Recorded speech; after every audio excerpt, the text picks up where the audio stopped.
Olá! Você já reparou que a gente mora num estado que tem uma grande população e que ela está concentrada na capital e nos seus arredores? E o interior? Como é que anda? Tem muita gente que já viajou para outros países, mas que não conhece municípios aqui pertinho. É sobre esse tema que nós vamos falar hoje aqui no Programa do Bem, no Responsabilidade. Fica aí.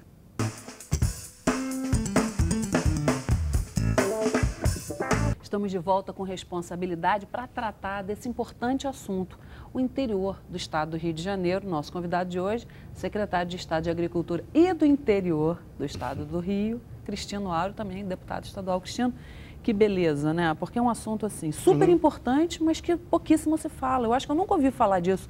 Uma pessoa que venha tratar de assuntos do interior, que cuide dos municípios, que conheça cada um, as suas peculiaridades, suas vocações, e que vá lá e seja esse representante como você é, que a gente vê pelos jornais e vê em matérias de televisão.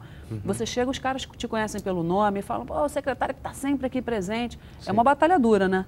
É, mas é também muito gratificante, porque nós vivemos num estado que tem aproximadamente 16 milhões de habitantes, sendo que desse total, mais de 10 milhões acabou se concentrando na região metropolitana, ou seja, na capital e, como você disse aí na abertura, nos arredores, na chamada região metropolitana do estado do Rio de Janeiro.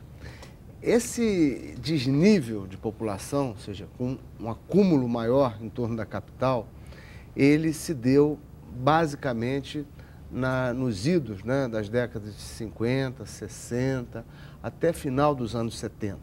Porque algumas coisas aconteceram para que o estado do Rio de Janeiro tivesse essa concentração de pessoas e também de problemas em torno da capital. E esses ciclos, muitas vezes, não são explicados, ou seja, a população do estado do Rio, principalmente a população da própria capital, muitas vezes fica se comparando com o estado de São Paulo e elogiando, como, aliás, é digno de elogio, sim, o progresso do interior de São Paulo, e alguns se referem aos estados do sul do Brasil como aquilo lá é um outro país. E, em grande medida, é verdade.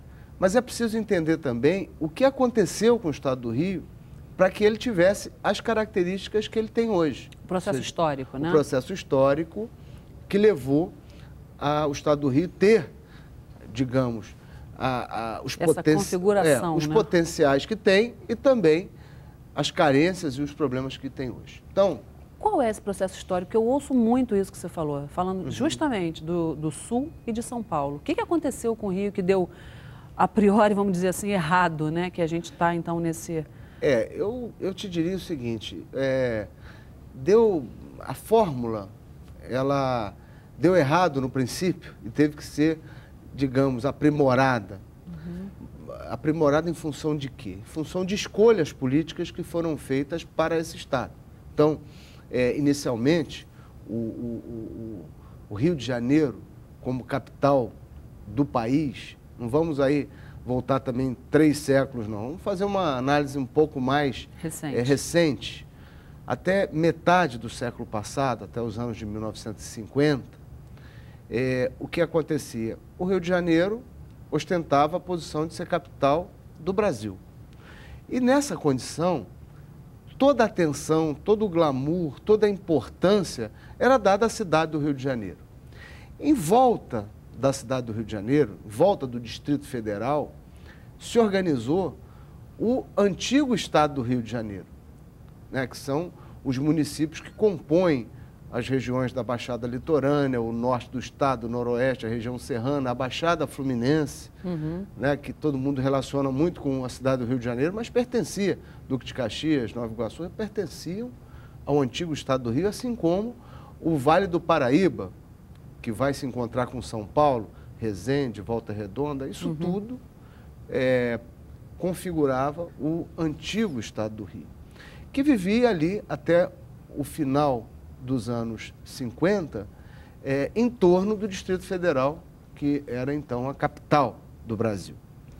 Bom, com a ida, em 1961, da capital para Brasília, tudo que estava de importante na cidade do Rio de Janeiro, de governo, foi para Brasília. Então, quando se olha Brasília hoje, e o tamanho que ela adquiriu, Brasília está quase fazendo, enfim, 50 anos, né, agora, ou seja, em 2010. Porque, na verdade, considera-se a inauguração efetiva em 1960, então você tem o cinquentenário de Brasília agora. Mas a implantação efetiva da cidade se deu em 61, ou seja, mas, enfim, o marco histórico, 1960, e o cinquentenário agora de Brasília. Bom, tudo aquilo saiu do Rio de Janeiro. Do Rio de Janeiro. Então, dessa costela do Rio de Janeiro, né, saiu Brasília, com toda essa pujança. Se tivesse ficado aqui, é claro que a capital do Brasil, no Rio de Janeiro, provavelmente seria ainda maior, né, contendo o que tem hoje e mais o Distrito Federal. Bom, mas o fato é que a saída da capital para Brasília não veio acompanhada de nenhuma compensação para a cidade do Rio de Janeiro. Então, a cidade ficou um tanto capenga sob o ponto de vista das suas vocações, ficou desorientada. Isso no período de 1960 até 1975. Nesse período de 15 anos, da fusão, que em 75 se dá a fusão. Então, entre a ida da capital e a fusão, o que era o Distrito Federal, ou seja, a capital do Brasil, a cidade do Rio de Janeiro, passou a ser o estado da Guanabara. Então, era a chamada cidade-estado, cuja capital era a própria cidade. Então, para quem é mais jovem, é complicado mesmo, né? Confuso. E o antigo estado do Rio, que pegava todos esses municípios do interior, a capital, até 1975, era Niterói. Então, com a fusão, novo trauma se dá. Qual é o novo trauma? Junta-se tudo, Niterói perde a condição de capital, portanto, passa a ser uma cidade como as demais, né? Não tem a prerrogativa de ser capital. E a cidade do Rio de Janeiro passa a ser, então, a capital do estado do Rio de Janeiro, aí já a extinção do estado da Guanabara. E aí vem a fusão entre os órgãos, porque você tinha, de um lado, uma Secretaria de Obras no Rio, no antigo estado do Rio, a Secretaria de Obras no estado da Guanabara, fundiu. Você tinha um banco estatal, o BERJ, o BEG, então tinha que juntar, enfim, um processo que vai se arrastando ao longo de muitos anos e um sentimento na capital de que havia grandes perdas, porque trazer um interior não desenvolvido e anexá-lo à capital parecia, naquele momento, para muitos, um peso. Um prejuízo. Um prejuízo, uma perda. Ocorre que o destino também, ele tem umas coisas, né? Essa história virou, né? Virou na medida... Ao longo dos anos. Ao longo dos anos, quando a partir descobriu o petróleo. Exatamente. Então, isso que você está colocando, a descoberta da bacia de Campos, a descoberta de poços de petróleo, de campos enormes de petróleo, no litoral do estado do Rio, portanto, do antigo estado do Rio, e aí se estrutura uma base de exploração em Macaé, e a região como um todo, mas especificamente Macaé, passa a ser o coração, a capital nacional do petróleo. Isso dá ao antigo estado do Rio, novamente, uma outra posição na correlação de forças com a capital. Mas acontece que antes do petróleo, todo o movimento que foi feito, antes da fusão e até mesmo durante o processo de instalação da fusão, foi indicando para a população do estado do Rio que tudo que ia acontecer de bom, o emprego, o conforto, a infraestrutura, aconteceriam na capital. Então, essa migração, ela ocorreu em direção à capital, primeiro porque, embora o Rio de Janeiro, estado, nem a Guanabara fosse grandes expressões da indústria nacional, essa indústria estava em São Paulo, mas o que existia de industrialização estava na capital e nos arredores. A indústria naval, importantíssima no Brasil, que está sendo retomada agora no ciclo do petróleo, mas já naquela época, a indústria naval importante, ela estava onde? Na capital e arredores. Mas tinha Niterói e São Gonçalo com importância nisso? Claro que tinha, mas de alguma maneira é região metropolitana. Não tinha o apelo endereçado aos pequenos municípios. Então, nós fomos formando um corpo onde a cabeça era muito grande e o corpo foi definhando. Nesse momento, você acha que o interior, então, tinha sido esquecido? Claramente. Ou deixado de lado? Claramente, porque, olha só, o Estado estava ocupado demais fazendo a fusão, ocupado demais numa discussão política também, muito apartada do governo federal.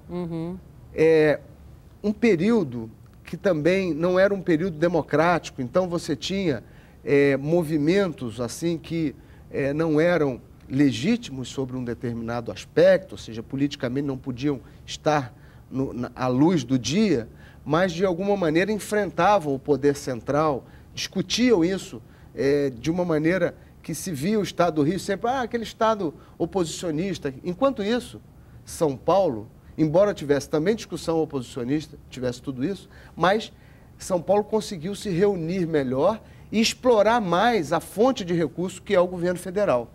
Você compara o conjunto das estradas de São Paulo com as estradas que nós tínhamos no Estado do Rio até bem pouco tempo, São Paulo dava de 1.000 a 0. Por quê? Quando se tratava de algum assunto bairrista de São Paulo, tudo se unia e trabalhava para levar esses investimentos em direção ao Estado de São Paulo. E o Rio levou décadas fazendo a fórmula errada.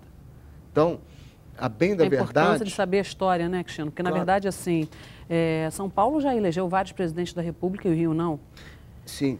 Então, eu acho que isso também tem uma relevância. É outro elemento muito significativo. Quer dizer, a política paulista, ela se consolidou de tal maneira que a base, a sede dos partidos mais importantes também tem sua inserção maior em São Paulo. Isso é notório. Agora, o Estado do Rio, a partir do final dos anos 90, início dos anos 2000, começa um processo de se voltar para o interior. Então, são governos que se sucedem com uma visão de que o interior é importante. E também a exploração de petróleo, ela começa a ter maior impacto no PIB, que é o Produto Interno Bruto do interior e, lógico, do Estado como um todo. O fato de nós estarmos há mais de 10 anos com políticas públicas de desenvolvimento econômico, levando indústrias para o interior do Estado, isso é algo absolutamente fundamental e importante, se junta a um ciclo de exploração do petróleo e faz com que, no meio dessa década, o PIB da capital e do interior, somando Baixada, tenham ficado do mesmo tamanho, sendo que agora com ligeira vantagem para o interior e Baixada quando comparadas à capital. Então, realmente reverteu aquela história inicial. Sim. Onde o interior era um peso para a capital. Agora, a capital está começando a se tornar, né? Se a capital não tomar juízo rapidamente, o interior vai conseguir dar essa alavancada. Na verdade, no final dos anos 90, a proporção era 2/3 da riqueza estavam na capital e 1/3 no resto. Hoje, você tem mais de 50% no interior e Baixada e 40 e poucos % na capital. Apesar de tudo ter crescido, nós estamos falando de números percentuais. Todo esse movimento cresceu, ou seja, o bolo aumentou, mas com vantagens nítidas para o interior. Porque a capital também não tem mais espaço, né, Cristiano? Nem que ela queira, ela não pode gerar mais presentemente, porque o que ela pode fazer? Serviços, né? Não tem onde estabelecer novas indústrias aqui. Verdade. Eu acho que a capital, ela tem que encontrar seus caminhos, suas vocações mais relacionadas a serviço, turismo, a cultura, ao conhecimento, a tecnologia da informação. Acho que as capitais do mundo inteiro, elas estão caminhando mais nessa direção. Então, eu queria fazer uma pausa para comentar a agricultura nossa. Claro. Porque ela não é bem compreendida. Nós só temos 0,5% do território nacional. E nós não podemos pretender concorrer com grandes estados em área, como é o Mato Grosso ou Goiás. Nós não podemos querer plantar soja, por exemplo, no território do Estado do Rio. Por quê? Porque a topografia aqui é ondulada, porque as áreas são pequenas, não permitem uma mecanização adequada. Em compensação, o censo agropecuário que fechou o ano de 2006 e foi divulgado agora, o censo indica que nós mais do que dobramos, se tivermos um crescimento de 107% no complexo hortifrutícola. Então, esse tipo de produto, que é um produto que se deve tentar colocar o máximo próximo do consumo, porque ele é muito perecível, isso é uma vocação do Estado do Rio, porque ele pode ser produzido em pequenas áreas, então, áreas familiares. Então, o Rio, ele não tem que ficar tentando disputar com outros estados naquilo que ele não tem condições. Ele tem que se focar nesse tipo de produto, na produção de leite, na produção de pescado. O Rio é o terceiro maior produtor brasileiro de pescado, mas tem tudo para voltar a ser o primeiro, que já foi nas décadas de 70 e 80. Porque é interessante isso. Eu li recentemente que isso está acontecendo, uma revitalização como é que se diz? Do fundo do mar? Na verdade é o seguinte, você tem vários componentes. Tem ainda ecossistemas que estão muito agredidos por uma pesca predatória, é verdade. Mas também não é o Armagedon que se dizia que ia acontecer com a pesca do Estado do Rio. Ao contrário, tem demonstrado vitalidade. O que nós temos que fazer é preparar melhor as embarcações, dar mais apoio aos pescadores artesanais e também aos pescadores da chamada pesca marítima ou empresarial, para que eles possam ocupar as faixas de mar que cabem a cada um de maneira equilibrada. E também fazer com que a legislação ambiental e o interesse da sobrevivência do pescador encontrem um acordo. No caso do Estado do Rio, mais do que a discussão entre agricultura e meio ambiente, é a discussão da pesca com o ambiente. Porque Ainda bem o que Rio é você um está grande falando isso. produtor. Sabe por quê? Porque de vez em quando aparecem umas matérias no jornal super alarmistas, que para o leigo que está em casa, ele olha e fala, nossa, então isso daqui é uma situação calamitosa, quando na verdade a gente tem que falar com quem entende do assunto, né? A calamidade às vezes é posta por alguns por interesse político, às vezes por uma visão pessimista demais das coisas. E muitas vezes alguns veículos de comunicação acabam comprando essa versão sem se dar ao trabalho de investigar. Nós estamos agora em parceria com a FAETEC, com a Secretaria de Ciência e Tecnologia, colocando em funcionamento o CVT Pesca lá em São Gonçalo, que é a reestruturação da antiga escola de pesca da FIPERJ, agora num novo modelo. Está em curso a estatística pesqueira do Estado do Rio, que é levantar completamente esses cardumes, porque é fácil contar, por exemplo, uma boiada no pasto, mas contar peixe. Né, que está solto no mar, só através de método. E esse método é que vai fazer com que a gente conheça melhor. Tem investimentos sendo feitos, tanto pelo Ministério da Pesca, que foi recém-criado, e aqui no Estado do Rio a gente tinha uma FIPERJ também muito frágil, que agora nós vamos ter concurso, nós vamos ter, já fizemos o plano de cargos e salários, então ela está sendo revitalizada. E isso é importante porque o interior do Estado do Rio, que é o tema que nós iniciamos aqui a discussão, ele depende de várias coisas, mas ele não pode ficar centrado só em petróleo. O petróleo é um bem finito, por mais que as pessoas digam, mas agora tem pré-sal, mas agora tem... Olha só, tem tudo isso, mas não pode jogar fora. Não pode jogar os recursos que nós temos em outras áreas. Então é muito importante que a gente entenda que o Estado do Rio tem municípios extremamente valiosos. Eu sempre cito aqui, no caso de Macaé, o fato de que a cidade teve que se preparar para a exploração do petróleo. Então, a cidade, ela de alguma maneira recebeu grandes impactos negativos e alguma infraestrutura. A infraestrutura que ela tem que aproveitar para desenvolver outros negócios que se sustentem para além do petróleo. E os problemas que ela tem, ela não pode perder recurso de royalties. Isso quando o governador fala que o Estado do Rio está sofrendo uma perda, que o Estado do Rio está sendo roubado, eu concordo com ele. Não pode fazer com que estados que não tenham nenhuma relação, não tenham sofrido nada com o assunto petróleo, que de repente, de uma hora para outra, se achem credores da conta royalties, porque não é verdade. Mas é muita pressão do Brasil inteiro contra nós, né, Cristiano? Porque nós seríamos os maiores beneficiados, então até... Olha, enfim, esses episódios não há escusa. Esses episódios todos, eles são criados em função desse assunto ter se tornado muito mais político do que técnico. Porque, tecnicamente, somente os estados produtores podem ter o benefício direto.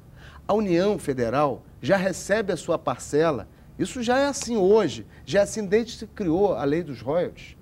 A União Federal já recebe royalties e participação especial e pode muito bem canalizar esses recursos, e até onde me consta tem feito isso, para estados não produtores, até equilibrando a federação. Mas o interior do estado do Rio, que já superou a capital no fator PIB, portanto, o antigo estado, a antiga província, que hoje não se trata mais de deu certo ou não deu a fusão. Olha, essa discussão já acabou, ela está aí e nós temos que funcionar assim. Nós temos que ter um estado feliz, unido. Não tem essa história de cariocas e fluminenses. Isso é uma discussão boba que interessa a algumas pessoas que às vezes querem fazer disso bandeira política, querem fazer disso uma discussão que não está mais na pauta. Na pauta está tornarmos os municípios do interior do estado viáveis. Nenhum município do interior do estado é pobre porque é agrícola. Isso é uma bobagem. É o contrário, né? É o contrário. A agricultura é a única atividade heróica que muitas vezes sobrevive num município que foi esvaziado economicamente há algumas décadas. Então, dizer que o município é pobre porque é agrícola, além de uma grande besteira, é uma injustiça. Cristiano, fala isso de novo. Sabe por quê? Eu acho isso sensacional. Pouca gente se dá conta disso. Vê-se a agricultura com essa pecha. E a gente tem que ir aos poucos desmistificando isso, porque isso é um absurdo. É verdade. Olha só, quando a gente vai... Vamos esquecer o estado do Rio, vamos para o Brasil. Vai no interior do Brasil, as regiões mais castigadas por seca, por condições de transporte inexistentes. Você chega lá e encontra a agricultura. Aí você chega e diz, bom, esse município é pobre. É pobre. É pobre porque é agrícola. Aí é mentira. Por quê? Ele já seria uma região absolutamente abandonada. A agricultura que está presente ali não é agricultura tecnológica, não é agricultura mais avançada, é uma agricultura pobre. Mas ela é a atividade, volto a dizer, que permite que pessoas que não tinham outra alternativa, pelo menos tirem o seu sustento. Sobrevivam. E a loucura brasileira de criar município em tudo quanto é lugar, acabou colocando lá, naquele sertão difícil, um município que precisa ter atividade, que precisa gerar algum tipo de riqueza. Que esse daí é outro assunto que a gente tem que fazer outro programa inteiro a respeito dessa criação enlouquecedora de municípios, né? Felizmente, hoje essa febre abrandou, né? Embora há muitos municípios que foram criados com mérito, foram emancipados, mas o fato é que não se pode atribuir a uma atividade essa pecha. O que eu acho é que tem espaço para se crescer de maneira harmônica, municípios produtores de petróleo, municípios que tenham na agricultura sua vocação, no turismo, na pesca, nas atividades do comércio, dos serviços. Nós podemos ter um estado muito bom, muito equilibrado. Bastando para isso que tenhamos políticas públicas também atuando em todas essas áreas.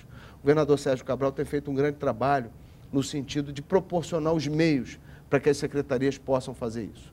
A nossa área da agricultura vem de fazer investimentos pesados na compra de máquinas para manter estradas vicinais, concurso para renovar os quadros da secretaria, programas eficientes, fazendo com que a nossa atividade... Eletrificação, vocês também? Eletrificação, praticamente estamos universalizando. Então, poderia citar aqui uma série de elementos. Estão levando também a parte jurídica para o interior, né? Através do programa Rio Rural, com o Banco Mundial, não só levando melhoria da questão ambiental, mas também essa assistência, cidadania, né? Assistência jurídica a pequenas comunidades. Enfim, acho que o somatório dessas ações tem feito com que a gente progrida na direção de ter um estado mais feliz, né? Não só uma cidade maravilhosa. Quem está em casa, que mora na cidade maravilhosa, mas que tem cidades maravilhosas aqui pertinho, mas que conhece Nova York, Miami, Roma, Paris, e nunca saiu porque acha que aqui não tem coisa boa. O que você tem para dizer para essa gente? Olha, eu estaria esquecendo o número enorme de municípios aqui se eu fosse citar individualmente cada um. mas acho que o Rio oferece uma possibilidade não só de um turismo de altíssima qualidade, porque nós temos municípios belíssimos, mas a gente tem também história, tem cultura, tem tudo aquilo que você pode procurar em termos de ofertas no mundo, desde um microclima de litoral tropical até um microclima europeu. Nós temos um estado com essa riqueza, né? Eu viajei na BR-101 e vi umas placas enormes de vocações. Então, rapidamente, perpassa por essas vocações para a gente... Aquelas placas nós fizemos em parceria, Secretaria de Estado da Agricultura com a concessionária Autopista Fluminense, que enfim, mantém o trecho entre Niterói e a divisa, e ali você vai encontrar ao longo da estrada a sinalização das principais vocações, onde você vai encontrar floricultura, onde você vai encontrar pecuária de leite, a produção da cana, enfim. Isso foi uma maneira também de dar ao habitante, seja ele da capital, seja ele do interior, uma noção no espaço do deslocamento do que ele pode ter nos arredores e como é que o estado dele é importante também em atividades que não são só petróleo ou as atividades típicas da vida de uma grande capital. Quem quiser falar com você e ter mais informações assim, individualmente, que queira assim, uma dica. Você já falou que não vai citar nenhum município, que você vai ser injusto, que são 92, vai gastar o tempo todo da gente falando de um por um. Mas aqui no site cristinoauro.com.br, nós temos lá um e-mail e podemos trocar essas informações, divulgar esses roteiros sobre turismo, sobre atividade econômica. Eu acho que vai ser muito interessante poder fazer esse bate-bola com quem está aí nos vendo e nos ouvindo de casa. É você mesmo quem responde? Pessoalmente, todas. Tá bom. Quer mandar um beijo para alguém? Olha, eu quero sim. Na verdade, eu quero mandar para todos os técnicos que tomaram posse recentemente no concurso da Emater, nossa empresa de assistência técnica e pesquisa, né? Assistência técnica e extensão rural, e também na pesquisa, teremos em breve um concurso para Pesago também, mas para essa garotada que chegou agora, que possam de fato serem muito felizes aí no trabalho na agricultura do estado do Rio. Obrigada a você por estar com a gente.